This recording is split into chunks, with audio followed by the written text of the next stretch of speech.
बीडच्या माजलगाव भागात गोदावरीला आलेल्या पुरामुळे झालेल्या नुकसानाची पाहणी बजरंग सोनावणेंनी केली। यावेळी हळदीचं पीक पाण्याखाली गेलेल्या एका युवा शेतकऱ्याचं मोठं नुकसान झालं।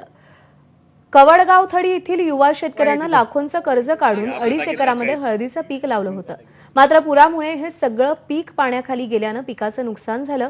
मात्र आता काढलेल्या कर्जाचा डोंगर डोक्यावर असल्याचं युवा शेतकऱ्याकडून सांगण्यात आलं। आधी पावसामुळे तर आता गोदावरीच्या पुरानं शेतामध्ये काहीच उरलेलं नाहीये असं चित्र आहे। शासनाची भरपाई मिळेलच मिळेल। मी माझ्याकडून सुद्धा तुला भरपाई करतो, पण तू एवढा तरुण आहे, एवढी मेहनत किती एवढं चांगलं करतोय, थोडं शांततेने गेली राहू दे। आता जे आपलं नशीब तेवढं होतं, तुम्ही पण तू काळजी घे। तुला उभं करायला आम्ही तुझ्या सोबत आहोत। साहेबीला दिवसात फवारणी होता मी हो तू करत होता, पण विचारा गाव करायला अरे हो, मग गाव सगळं म्हणतंय, गाव तुझ्या बरोबर आहे। आम्ही सर्वजण मिळून तुला मदत करू, काही काळजी नको। थोडं शांततेने घे। आता असं केल्यावर कसं होणार आहे? तू एवढ्या पाण्यात घुसला, आम्ही तिकडे जाऊ लगे थोडं नको, असं काही नको, जीव धोक्यात घालू नको। तुला जे आहे त्याच्यात आम्ही मदत करू।